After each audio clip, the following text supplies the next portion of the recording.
Alright guys, how's it going? This is Austin and you're watching Pauper Ponderings. This week we've got an extra sweet one. We're playing some Rakdos Land Death. What does that mean? Well, it means we're playing a full 12 Stone Rains, highlighted by your boy, Stone Rain. And 7th edition, very important. So what are we playing? Why are we playing this? Well, we want to kill lands. Last week, we played a deck that made you hopefully try to sack lands.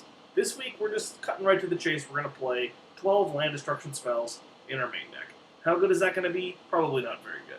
No. I digress. Let's take a look at the deck as a whole here before we get into the just circle jerking about these removal spells, or these land destruction spells. So, we're playing a Rakdos deck, which means we probably have 4 lightning bolts. We probably have 4 terminates. We probably have some changers decks. We got the full 12. So no creatures are staying alive in play. Unless they have hexproof, which would be pretty bad. But that's why we have changers decks. We have 4 Night's Whisper because we're a black-red mid-range deck. We need to draw some cards. And if you're going to play the Night's Whisper, you have to play 5th Dawn. Get out of here with your, it's an uncommon, me. No, absolutely not. This is the only version to play. Just like this Terminate. I apologize for this Lightning Bolt. It's an M10 one. Looks pretty bad, but what can you do? Then we have our 12 land destruction spells. The Stone Rain, 7th edition. It's the only Stone Rain you should be playing. Look at this thing. This is beautiful. Look at that gigantic meteor just going to crush that little chaplain.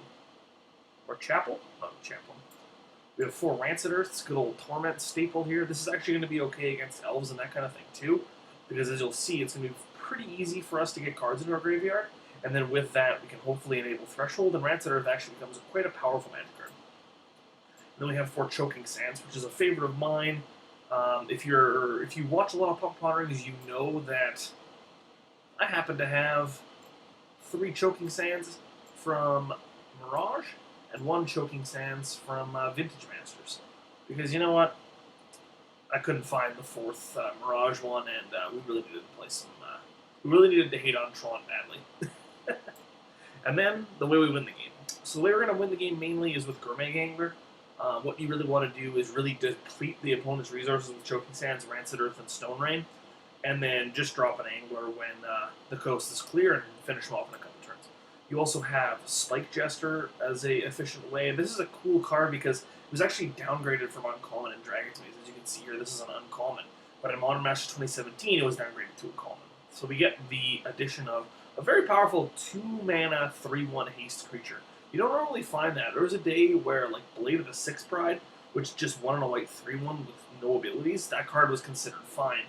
And now, that card's just laughed out of the building by, there's basically 1 in every single set. We also have 2 Stinkweed Imps, which are going to help fuel our graveyard, as well as just be a good threat against control, as we're able to just recur them and mid-range decks alike.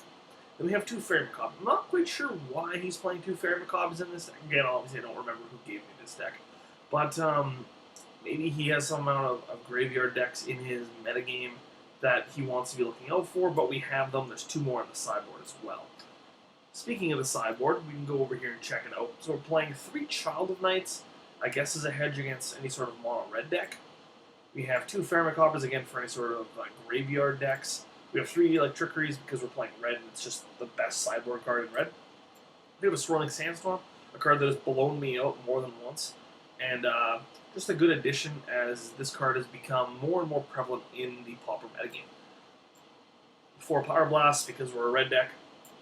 And then 2 Gorilla Shamans. I apologize for this terrible art. This bad frame, but this guy's sweet. Look at that bone crown he's got. I don't understand how this is a 1/1, number 1.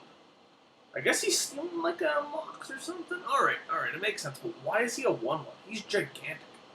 Anyways, I'm looking to have a lot of fun here. I think, I was going to say we're going to do better than the Pirate Stompy deck or Popeye Stompy deck from last week.